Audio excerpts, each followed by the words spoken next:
Hello again. Welcome, wherever you are, whoever you are. Welcome.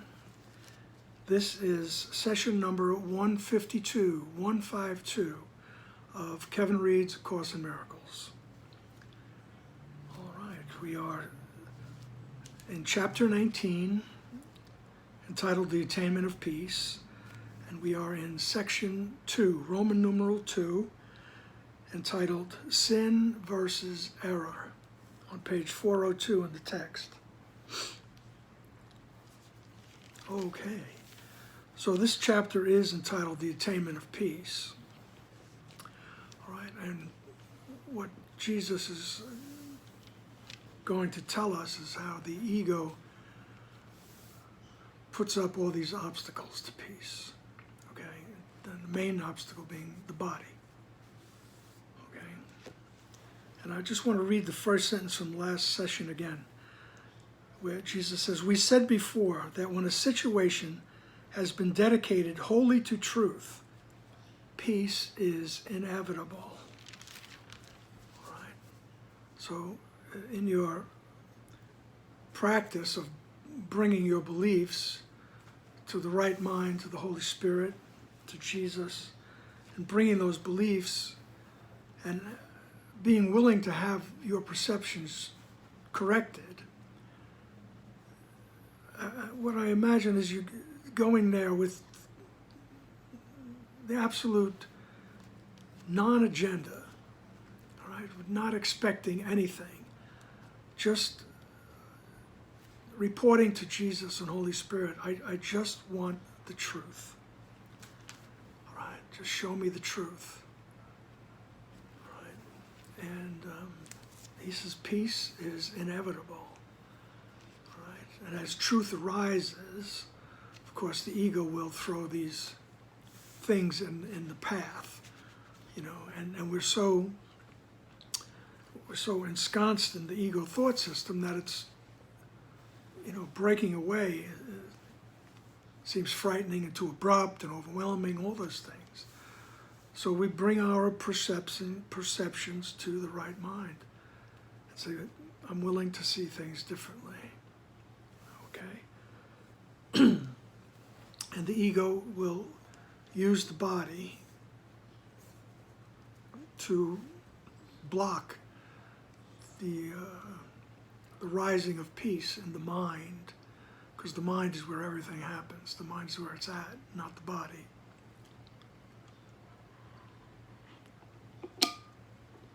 All righty then, that being said. Sin versus error. It is essential that error be not confused with sin. It is this distinction that makes salvation possible. For error can be corrected, and the wrong made right. But sin, were it possible, would be irreversible. The belief in sin is necessarily based on the firm conviction that minds, not bodies, can attack, and thus the mind is guilty and will forever so remain unless a mind not part of it can give it absolution. Sin calls for punishment as error for correction, and the belief that punishment is correction is clearly insane. All righty then. Once again, I think it's always good to note that the language of the Course, it uses Christian terms, Christian terminologies, and you know, it alludes to Christian rituals and things like that. Right? But by no means do you need to be a Christian to read this or understand it. As a matter of fact, Ken would always say, if Jesus would hear, he would say, no, I'm definitely not a Christian. All right? But anyway, once I only laughed because Ken was so humorous about things. But whatever your path, whatever sect of Christianity you might follow, you can find your way home. Don't doubt that. Don't ever doubt that. Right? It's just that Jesus uses Christian terms. We're trying to correct errors because, I mean, even if you're a devout Christian, you know that in the history of your religion there's been plenty of errors. Okay? We need to correct the errors. All right? So, he says it's essential that error be not confused with sin. Because sin is that big word in the churches and in other religions also. Right? Sin. It's like,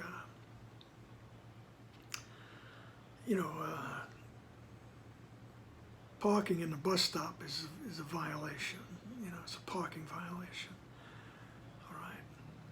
Stealing a car is a felony. Okay. So, you don't want a felony. You don't want that sin. And he says mistakes can be corrected. All right. And he says, and it's this distinction that makes salvation possible. And then he says, because sin, if it was possible, all right, salvation would be impossible. It would be irreversible. You can't get that felony off your record, right? So error can be corrected and the wrong made right, but sin, were it possible, would be irreversible. The belief in sin is necessarily based on the firm conviction that minds can attack, right? Not bodies. Minds can attack. That sin was based on the belief that part of God's mind attacked the other part and said, I don't want to be part of that anymore. I don't want to be part of the oneness. I want to be an individual. And then we believed we did it, and hence the sin, right? The separation. We thought we separated, and we did it, right? But automatically we've just felt that we turned our back on everything, right? And the oneness, and then automatically that sin deserved punishment. And who's going to dole that out but God? God was going to get you. So we had to get out of the mind right away. So we came up with the bright ego idea of projecting out of the mind. And here we are, no longer abstract thought. We are in form. We are solid. Right? As the song goes, we are stardust. We are golden, million-year-old carbon. All right.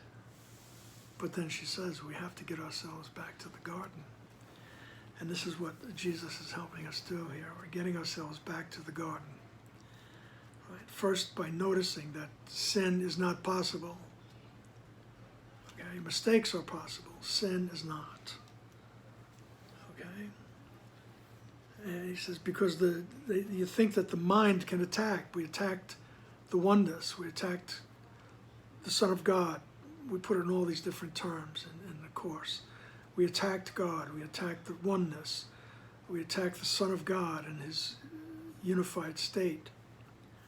Right? And sin calls for punishment. Right?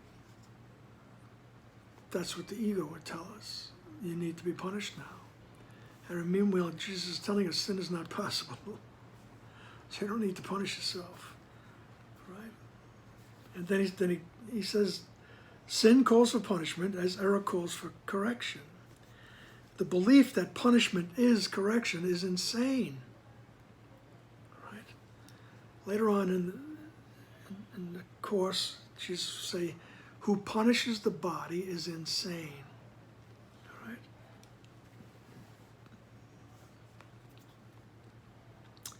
So,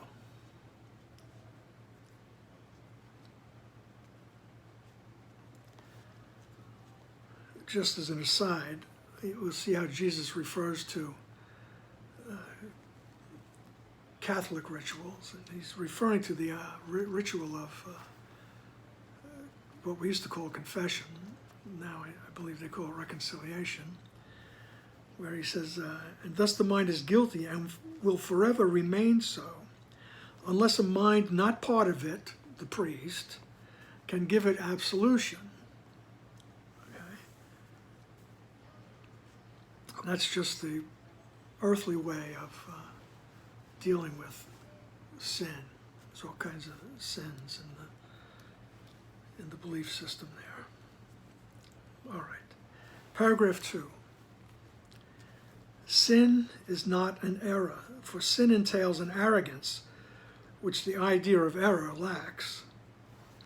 To sin would be to violate reality and to succeed. Sin is the proclamation that attack is real and guilt is justified. It assumes the Son of God is guilty and has thus succeeded in losing his innocence and making himself what God created not. Thus is creation seen as not eternal, and the will of God open to opposition and defeat.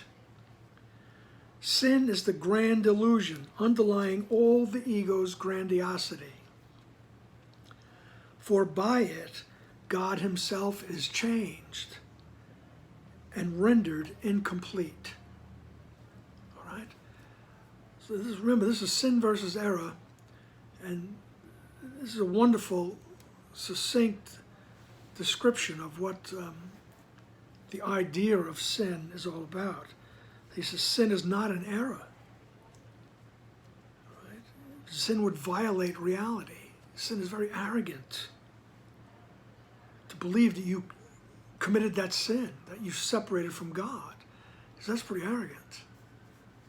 All right? To sin would be to violate reality and to succeed.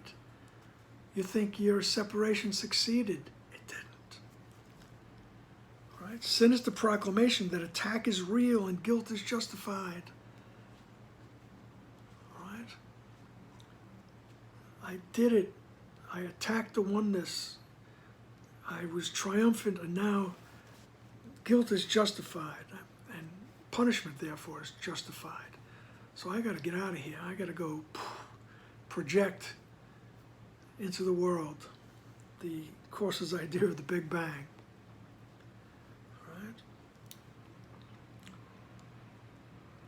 Okay. So sin assumes the Son of God is guilty and has thus succeeded in losing his innocence and making himself what God created not. Right. Thus is creation seen as not eternal. So the oneness is, all of a sudden, it's something different. It's not eternal because, hey, I defeated it, you know? And the will of God is open to opposition and defeat. All right? Sin is the grand illusion. This is the basis. Sin is the grand illusion underlying all the ego's grandiosity. All right? Sin is the cornerstone. It is the foundation. The idea of separation is the foundation for the entire ego thought system. Every little bit and piece that we can imagine and make up, its basis is in separation, which didn't happen. Okay? Sin is the grand illusion underlying all the ego's grandiosity. For by it, God himself is changed and rendered incomplete. All right? So I stole a part of oneness from God. I stole a part of his power. So that he's changed, not the omnipotent first cause. All right, he's changed now. He's that guy that said, "Get off my lawn." All right, and he's incomplete. We see and you see a different God in all the, ancient texts, most of them.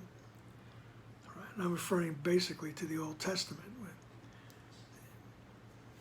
God is a different kind of guy there,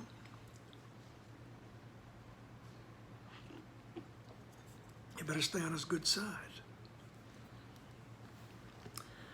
I don't know how many times I'm going to refer to Highway 61, but when Bob Dylan writes that God says to Abraham, you can do what you want, but next time you see me coming, you better run. That's the kind of God that's in the New Testament. God has changed, in other words, through the concept of sin, okay? The thought that I could separate from God. So, paragraph 3. The Son of God can be mistaken. He can deceive himself. He can even turn the power of his mind against himself. But he cannot sin. There's nothing he can do that would really change his reality in any way, nor make him really guilty. That is what sin would do, for such is its purpose. Yet for all the wild insanity inherent in the whole idea of sin, it is impossible. For the wages of sin is death, and how can the immortal die? Arjuna. All right, so the Son of God could be mistaken. Yeah, you're mistaken. You think you're separated from God. That's a big mistake. I mean, it's a mistake. All right, there's no order of difficulty in mistakes either. Okay, he can deceive himself, which is the same thing. I'm separated from God. All right, he can even turn the power of his mind against himself, and the mind is very powerful. And look around. We have turned the power of the mind against ourselves. All right? This is not easy being in this, being in form. All right? All right? So he can be mistaken, but he cannot sin. And that word cannot is in italics for emphasis. The Son of God cannot sin, okay? You are part of the Son of God. You cannot separate from God. All right? He's telling us over and over again, you can't do it. You can believe it, but that doesn't change reality. All right? Believing that you're separated, then you think reality has changed. You think you're not part of the oneness. You're this individual that has to strut and fret his hour upon the stage, as it were. All right, suffer the slings and arrows of outrageous fortune. All right, but you can't sin. You cannot separate. Paragraph 3, sentence 3, there is nothing he can do that would really change his reality in any way, nor make him really guilty. All right, there's nothing we can do that would change the reality that we are connected with God. All right, and you're not guilty. This is what sin would do, because this is its purpose. All right, sin, the idea of separation, its purpose is to make you feel guilty, right? So that you prove to yourself, yeah, I did it. Look, how guilty I am. All right? And look, my reality is different. I'm not part of the oneness. My reality is different than that. Right? So sin, that's his purpose, is to make us believe that.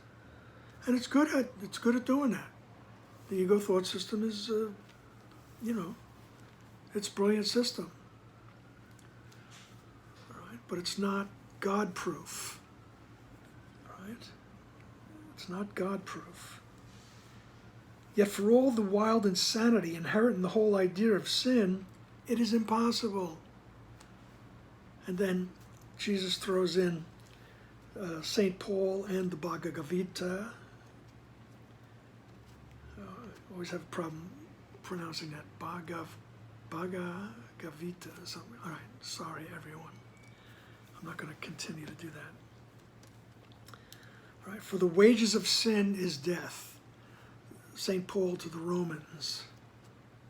All right, and we, in the Course, we can interpret that as that believing in separation leads to living in this body and you die. And on a different level, Jesus says there is no life outside of heaven. So if you believe you're outside of heaven, your reality is different than that. You know, if I believe I'm outside of heaven, he says you're dead. And that's what Krishna says to Arjuna in the chariot.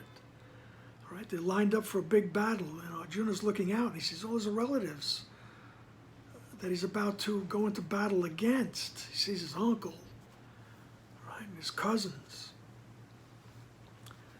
And Krishna tells him, your karma is to be a warrior. And he says, how can the immortal die? Everybody's dead, they're all dead already anyway, because they think they're in the form. All right. Now, I'm not by any means an expert on that famous story. And if anybody wants to correct me, please. I like people to, message me or send me something. I'm on YouTube also, or you're probably seeing this on YouTube now. All right? So this is what Krishna is saying. This is just form. All right? And then, St. Paul is telling you, you believe in separation, and you're basically dead. All right. So, the wages of sin is death. And how can the immortal die? Paragraph 4. A major tenet in the ego's insane religion is that sin is not error, but truth. And it is innocence that would deceive, right? Purity is seen as arrogance, and the acceptance of the self as sinful is perceived as holiness. And it is this doctrine that replaces the reality of the Son of God as the Father created him and willed that he be forever. Is this humility?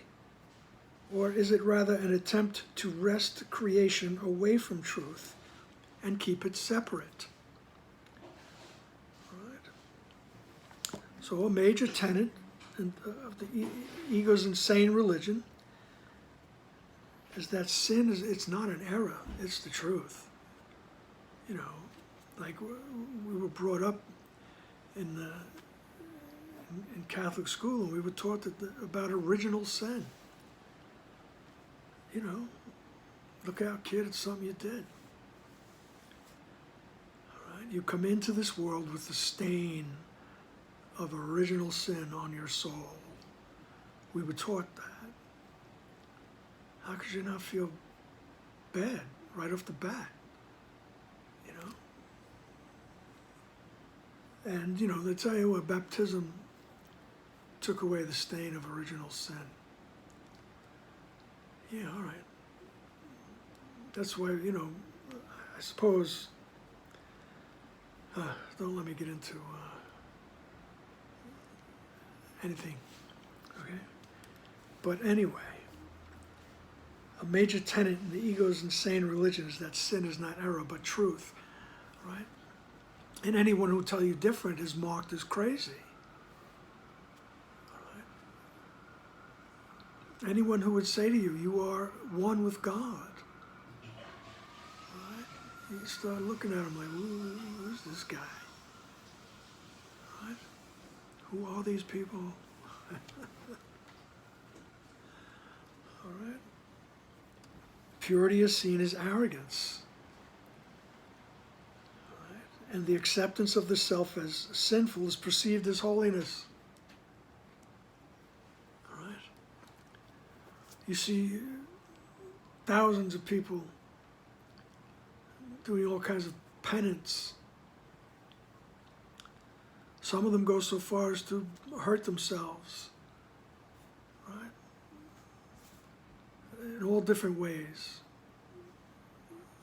For some reason, it struck me, and I never forgot it, the idea of, in the Middle Ages, of people wearing hair shirts just to suffer. Right? For what? Because they were told they were sinful. And you have to atone for that. All right? Because if you didn't atone enough, by the time you die, it's going to be even worse.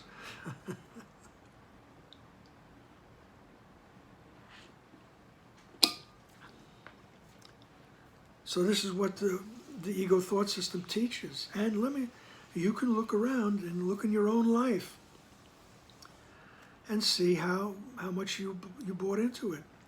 You believe it. And that doesn't make you bad. It just means that now you realize, wait, I have a mind. And in that mind is the memory of who I truly am, symbolized by the Holy Spirit and Jesus. And whatever holy person or object that you trust, something that you associate with unconditional love. All right? Your personal anam cara. All right? Now you have a mind. All right? And the ego doesn't want you to realize that. That's why it's so busy with the body. So busy with the body. All right? So purity is seen as arrogance. If I tell you, look, we're all innocent sons of God. What do you think you are? You think you're better than us? And it begins, like I said, people start looking at you like you're a nut.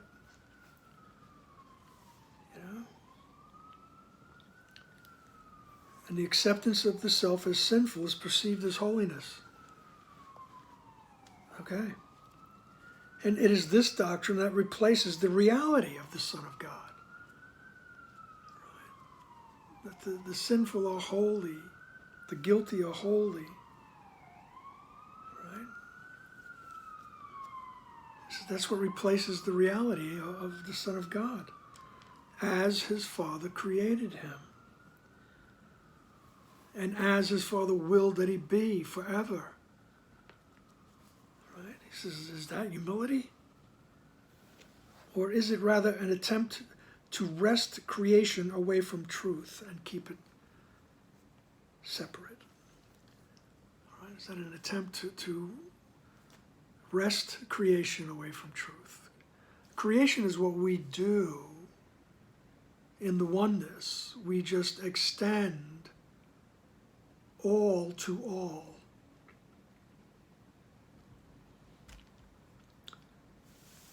Right? Paragraph 5.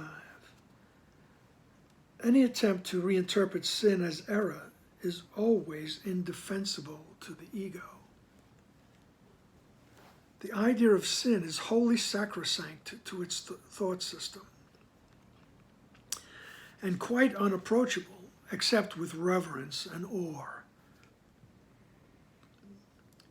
It is the most holy concept in the ego system, lovely and powerful, wholly true, and necessarily protected with every defense at its disposal. For here lies its best defense, which all the others serve. Here is its armor, its protection, and the fundamental purpose of the special relationship in its interpretation. All right? So any attempt to reinterpret sin as error is always indefensible to the ego. You can't do that. It's more than a mistake.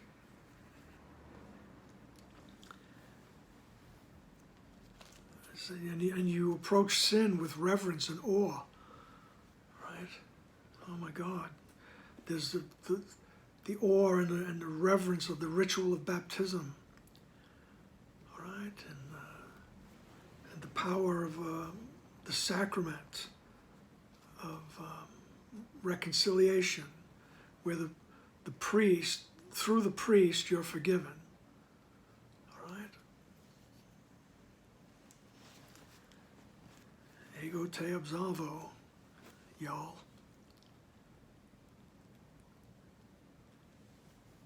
All right?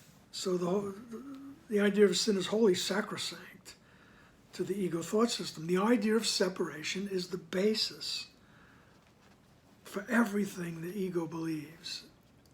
All right? And we align ourselves with the ego. We become the ego when we believe in the separation. It's not that the ego is something else. It's in our mind, and we get directed by its thought system. And the whole foundation of the thought system is the belief in separation. All right. Once I believe I separated from God, there's a part of the mind that loves that idea and wants to keep it going. Okay? It is the most holy concept. Right? Lovely and powerful, holy, true, and necessarily protected, with every defense at its disposal. And later on in this chapter, very soon, we're going to get to the obstacles to peace. All right? These are the defenses. This is Jesus really defining what these defenses are. All right? And you notice he does that in the chapter that says the Attainment of Peace, because it's necessary that we look at these things. All right? We're not saying they're real. We're saying, but look, this is what we believe. And this is what I want to bring to the right mind to be corrected. All right? To be corrected without an idea of what the correction looks like, other than you will be peaceful, which is what you're striving for. You're striving for truth. And the ego system is the lie. The big lie, as they say these days.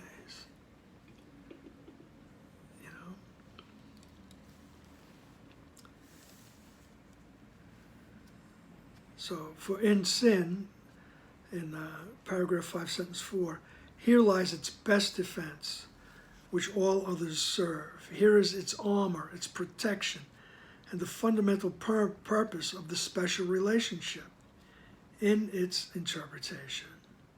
Okay? So that special relationship where, all of a sudden, this is what I need. This is what will bring me peace or pleasure or security or whatever. Then all of a sudden, time passes and that's not it. You stink. Finding fault. You're the sinner. See, that's what the ego wants us to do, is look out for the other, look out for the sinner, because that's what will give us the most pleasure, is getting rid of the guilt by projecting it out onto others. Right? So here's the fundamental purpose of the special relationship. All right? And the ego's interpretation is to project that guilt onto someone else. Alrighty then. Paragraph 6.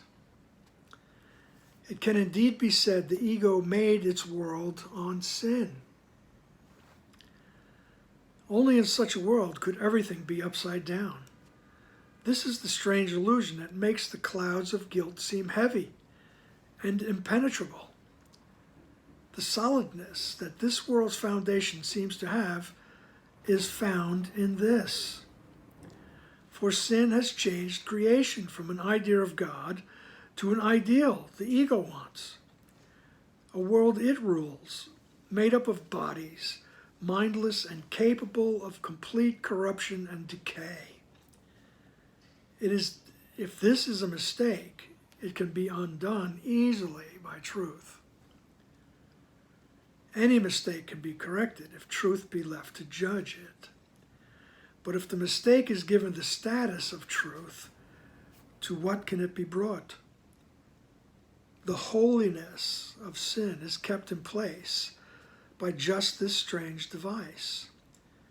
As truth, it is inviolate, and everything is brought to it for judgment. As a mistake, it must be brought to truth. It is impossible to have faith in sin, for sin is faithlessness. Yet it is possible to have faith that a mistake can be corrected. Okay. So it can indeed be said, the ego made its world on sin. The ego made the entire world on the idea of separation. Right? If this is a mistake, it can be undone easily by truth. Right? But the ego doesn't want that. The ego wants us to believe that sin is the absolute, impenetrable, unforgivable truth. All right? So, the holiness of sin is kept in place. All right? By this strange device.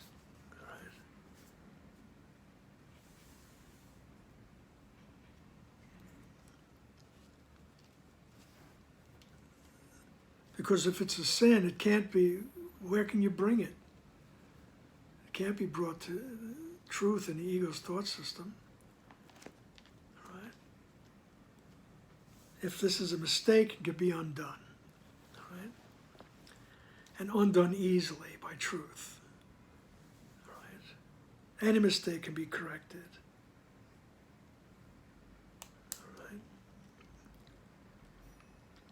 But if the mistake is given the status of truth, which is what the ego does, right, the holiness of sin is kept in place. Because, yes, you did. The ego constantly, day in, day out, is presenting proofs that you separated from God. You separated from God. And so you have to be on your toes. Or it's, suggested you be on your toes. You'll feel better if you notice when it's happening. All right?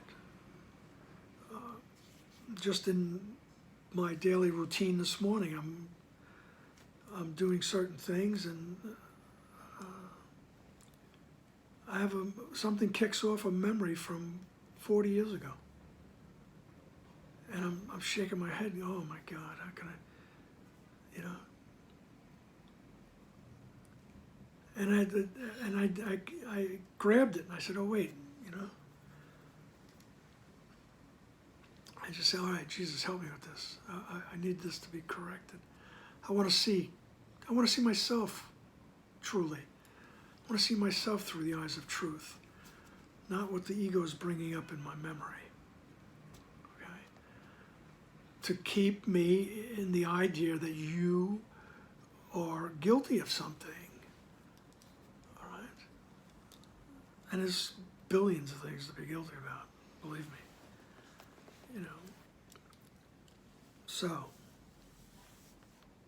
So you be vigilant when it comes up. You say, oh, help me correct my perception of myself or the other, or this situation, or whatever. As soon as you can catch yourself, you're better off. Because you'll be using the mind to correct the ego. All right? Paragraph 7. There is no stone in all the ego's embattled citadel that is more heavily defended than the idea that sin is real. The natural expression of what the Son of God has made himself to be and what he is. To the ego, this is no mistake. For this is its reality. This is the truth from which escape will always be impossible. This is his past, his present, and his future. For he has somehow managed to corrupt his Father and change his mind completely. Mourn then the death of God, whom sin has killed. And this would be the ego's wish, which in its madness it believes it has accomplished. All right, so he's just reiterating, reinforcing this idea that the ego's world is made of sin. It's based on it. Because he says there's no stone in all the ego's embattled citadel, this gigantic castle, this huge fortress of a city, right, that the ego has made.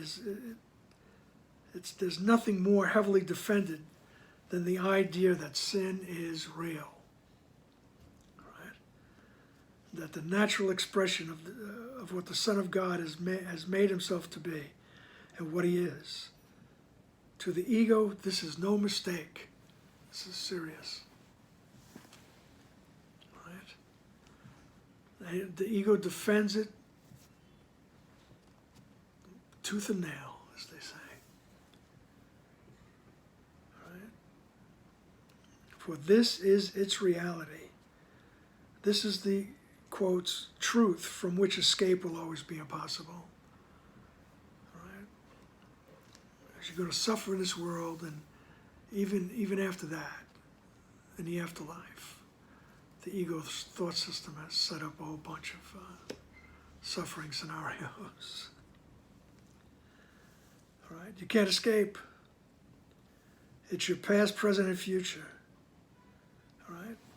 And the ego will tell you, you have somehow managed to corrupt your Father, your progenitor, the original source of all things. You've managed to corrupt that. Right? And completely change his mind. Right? The mind of God, where we exist, just extends the love. These are all words that we're using to describe the indescribable. Right. But the ego tells you, no, you changed that. You made God change his mind. Now he's looking to kick your butt. Oh my goodness. So he says, so mourn then the death of God, all right, whom sin has killed. Making a big dramatic statement here, which is obviously false. And this would be the ego's wish, which in its madness it believes it has accomplished. So in the ego's madness, the madness of thinking it could separate from God, it believes it has destroyed God. In order for me and the ego to live, we had to kill God. All right, that's the insane thought of the ego thought system. And you got to pay for that, okay? All right? You got to pay. All right? And you walk around with all different shades of guilt. 50 shades of guilt. It's much more. All right? Everything. You think you're lacking something, you think you're not good enough, right? You think there's something wrong with you, Or even you cover that over with arrogance and pomposity, and it's all responding to that idea that I separated from the oneness. I'm lacking something, and now I got to find out who the guilty people are. We've all done it. I'm pretty sure most of us have done it. All right, where you go through a period of time when you're finding fault with people. Oh, look at this one. All right.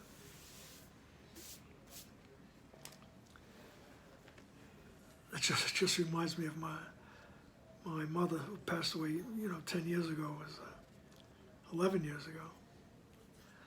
She was in the hospital and heavily sedated. It's like all her inhibitions, all her protections came down.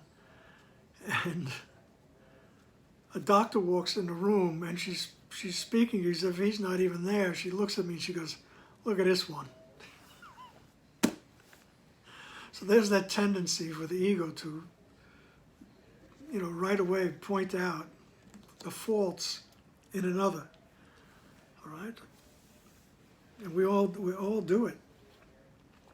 And that's another way to catch yourself. Just catch yourself saying, "Oh, look, I'm trying to project guilt onto an other." Right?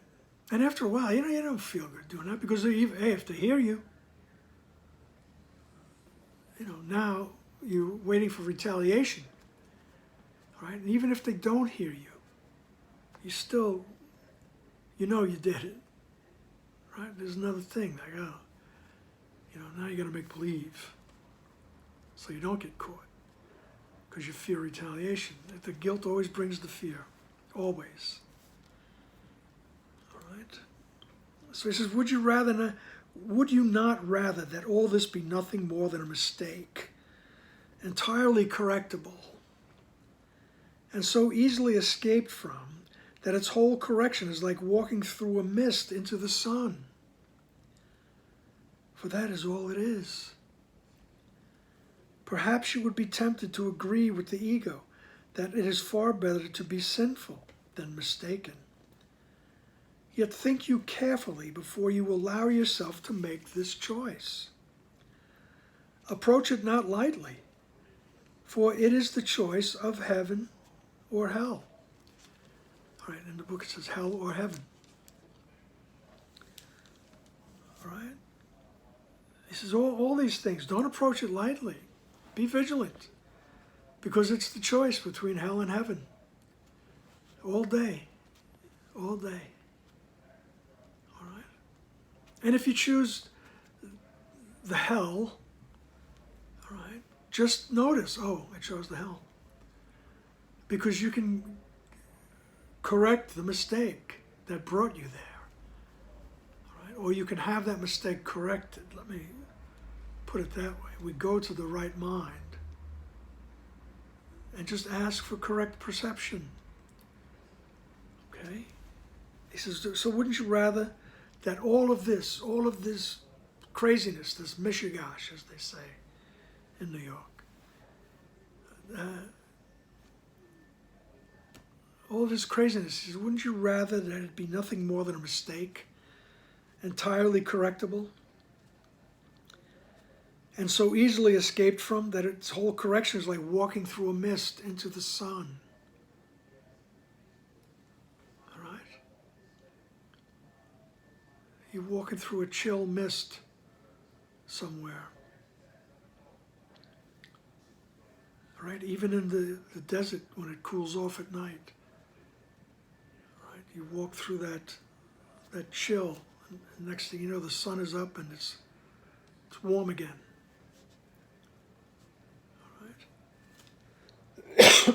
Excuse me.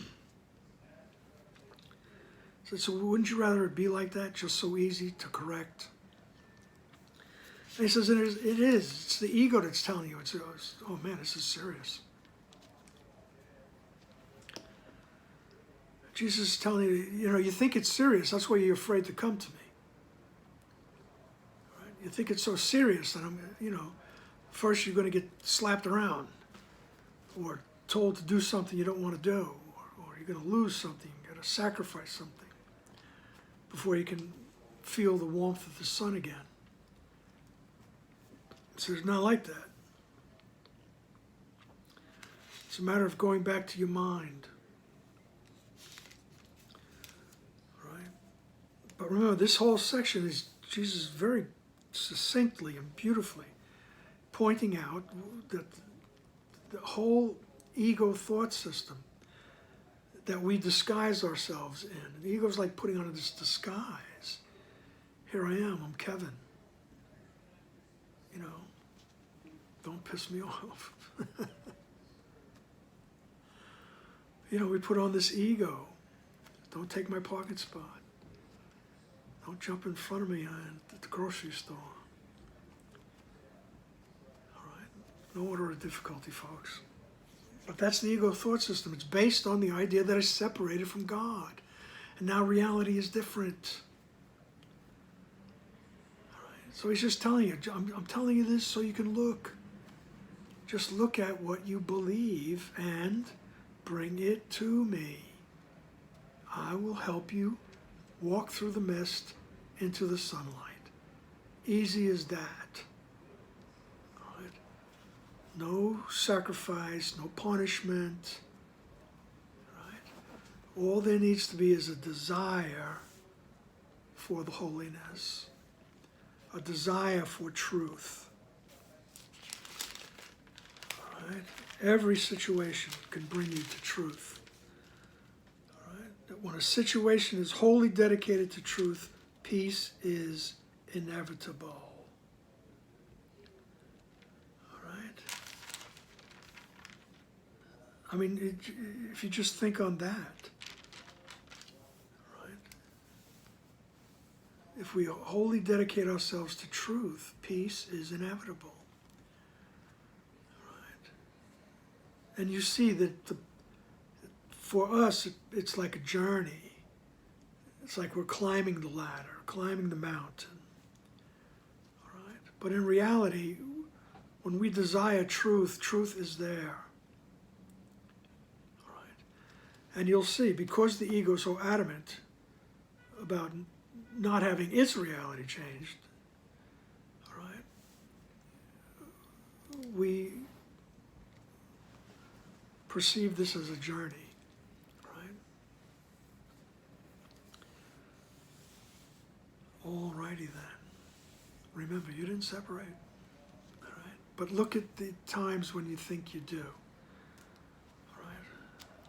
And that's what Jesus is always asking. Just look at it and bring it to me, and we'll correct it, all right? And you'll be more and more peaceful. Right? The idea of peace will rise in your consciousness. Okay? All righty then. I look forward to our next session. All right. Hope you have a great day, great night, whatever you're involved in. All right. Bye-bye now.